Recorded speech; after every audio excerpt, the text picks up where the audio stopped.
Just the facts, ma'am. Did you use at any time to ride upon a stick or pole? Yes, How high? sometimes above the trees. Do not you anoint yourselves before you fly? No, but the devil carried us upon handpoles. Tell us all the truth.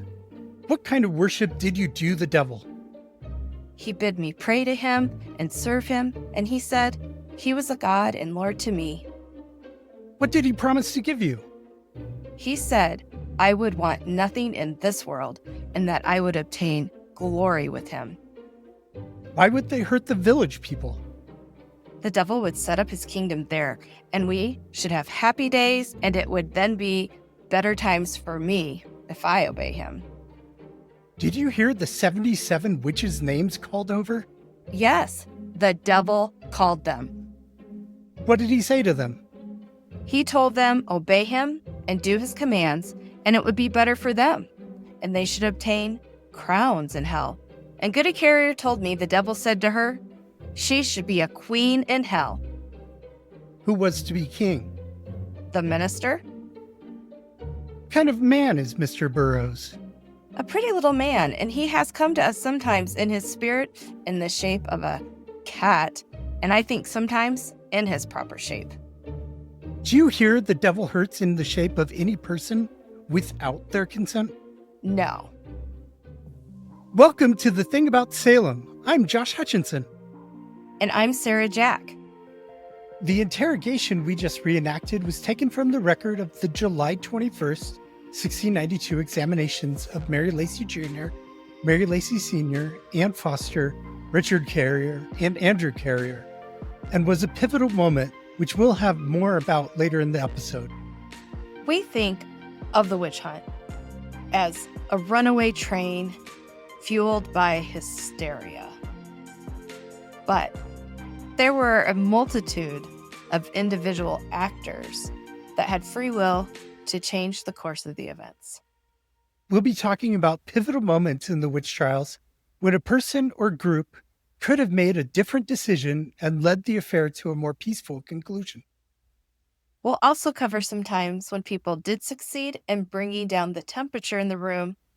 Had these choices not been made, the runaway train may have gone off the rails. So, of course, we're talking about the Salem witch trials, which we think of as beginning in January 1692 with the afflictions of Abigail Williams and Betty Paris. And it lasted until May 1693 when the final court proceedings were held and the final prisoners were released from jail. There were a lot of these points of escalations. We're going to highlight some of our favorites. One early turning point was the arrests of Martha Corey, Rebecca Nurse, and Dorothy Good, which took place between March 21st and March 24th. Martha was the first church member to be accused of witchcraft. She was a member of the Salem Village Church. Then, a few days later, on March 24th, my ninth great-grandmother, Rebecca Nurse, was arrested. Rebecca was the first member of the Salem Town Church to be arrested. And the same day that Rebecca was arrested, Dorothy Good was jailed. She was a 4-year-old child, the daughter of Sarah Good. And all this tells us that they weren't looking for just the usual suspects anymore. If church members and little baby children, not even old enough for today, kindergarten, are getting accused of being witches that hurt people, anybody is open to accusation. The next turn of events that was critical in escalating what was happening was in April. On April 19th, Abigail Hobbs gave a confession. Gail, who's Sarah's favorite confessor. She is. The Her wild stories are grand. Abigail was the wild child of Topsfield, had a very interesting relationship with her stepmother, and had a very interesting relationship with the devil, which she confessed to on April 19th and in her subsequent questioning of her in jail, she elaborated, but being from Topsfield, that expanded the search radius for witches beyond Salem Village. So that was a big piece of it. And this was the first confession by anyone since Tituba had confessed on March 1st. There's also no signs of coercion on this one. It appears to be a voluntary confession. Her confession was a confession of covenanting with the devil. It was a diabolical confession. Yeah, and Abigail and her stepmother, Deliverance Hobbs, they filled in key details about the diabolic pact and the witches' Sabbath, how those things worked. Yeah, and Abigail said that she gave the devil her permission to afflict people. So the devil went out in her specter, her likeness, but only because she said that he could. And this was a big moment because this said that the witches had to willingly allow the devil to use their form, that the devil couldn't use anybody's shape without their permission. In other words, he couldn't appear as an innocent person. So therefore, the specters that were being seen by the afflicted people were really the specters of witches who had given the devil their permission. So this added some cred to spectral evidence, which the ministers and others were really trying to decide. I mean, in other witch trials, even they were questioning whether a spectral form was actually the person or if it was the devil impersonating them. A very big moment in the Salem witch trials happened May 27th. This was what actually led to the trial phase happening because for months the jails had been filling with witchcraft suspects. But Governor William Phips, the brand new governor for the colony, creates a special court called the Court of Oyer and Terminer, which means to hear and determine. And he appoints 9 judges to it, and they're going to start in June.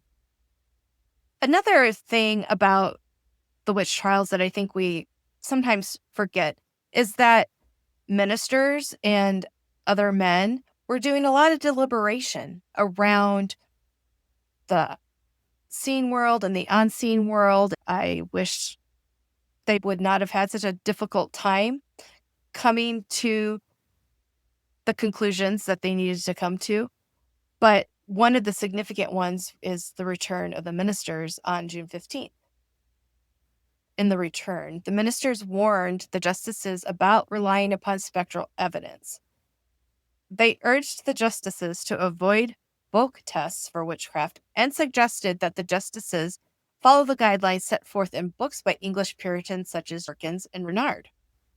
The ministers also recommended that the justices hold their proceedings in calm environments, cautioned them against using spectral visions as proof of guilt, because demons could assume the image of innocent people. The return also closed with a recommendation for the speedy and vigorous prosecution of the witches. So, contradicts itself basically. First, they're urging caution throughout the report, but then at the end, they're saying, be speedy and vigorous. So the judges, they take this return and they say, well, we like spectral evidence. We like doing folk tests. And the judges continued to do those tests and to accept spectral evidence.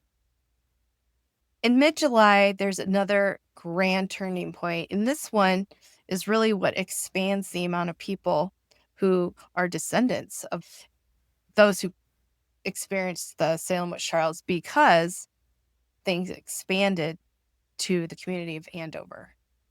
Yeah. Andover, including what is today the separate community of North Andover, had more witchcraft accusations than any other community, including Salem. Another catalyst in the Andover phase was the sickness of Elizabeth Phelps Ballard. One big element of this Elizabeth Phelps Ballard sickness is that her husband at some point called down to Salem Village and got some of the afflicted girls to come up and examine his wife and determine who was bewitching her. And so they came up, they saw specters, they made accusations. July 19th, Joseph Ballard complained against Mary Lacey Sr. and her daughter, Mary Lacey Jr. This was a renewal of arrests because there'd actually been 6 quiet weeks. No warrants had been issued since June 6th. And here we are, July 19th, and we've got 2 people getting arrested. Then also in Andover on July 21st, Anne Foster confessed the main aim of the witches was to replace Christ's kingdom with Satan's kingdom. So here is a conspiracy unfolding. And this conspiracy gets elaborated on. The piece that we read at the beginning was from the examination of Mary Lacey Jr. during this big, they had just a group of suspects come in. It was Mary, her mother, Andrew Carrier, and Richard Carrier being examined. And they elaborated on a celestial Game of Thrones. They said that Martha Carrier and George Burroughs were the queen and king in hell.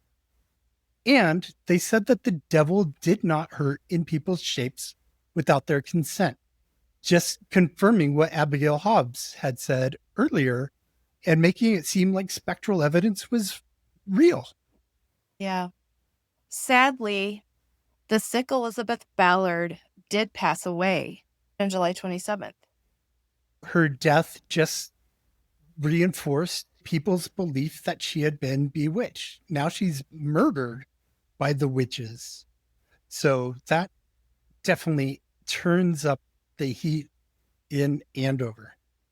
Let's talk about those ministers again. They kicked things up again. Yeah, this time they actually did a solid. Increase Mather, it took him apparently months of deliberation and writing to come to the conclusions that he did about spectral evidence and so forth. This important publication, called Cases of Conscience by Increase Mather, came out on October 3rd. And a report of this publication was read to the Cambridge Assembly of Ministers at their monthly meeting at Harvard College. So they were all wanting to know, what does Increase have to say about all of this? And their conclusions were read to congregations that week. This work, Cases of Conscience, exemplified the shift in opinions about the trials that had happened over the summer as we get into the fall. There starts to be some people coming out against what's going on, the way things are being handled. Increase suggested the afflicted persons may actually be possessed. And then on spectral evidence, Increase writes, the devil may by divine permission appear in the shape of innocent and pious persons. Finally, on October 29th, Governor Phips shuts down the special court of Oyer and Terminer. Yeah, one of the assistants, James Russell, asked Governor Sir William Phips directly if the court of Oyer and Terminer should stand or fall. And Phips replied, it must fall. So we had mentioned earlier the legislature established new courts in November. That happened November 25th. And the witchcraft cases that remained were transferred to the new Superior Court of Judicature, which held sessions in 1693 in Salem, Charlestown, Boston, and Ipswich. The last case was heard May 11th, 1693, and as soon as everyone had paid their jail fees, the jails were cleared out of these accused witches, and the Salem witch trials were basically over. And you just wonder if one thing had happened differently in these turning points that we talked about, what would have happened? How could things have been different? How could lives have been saved?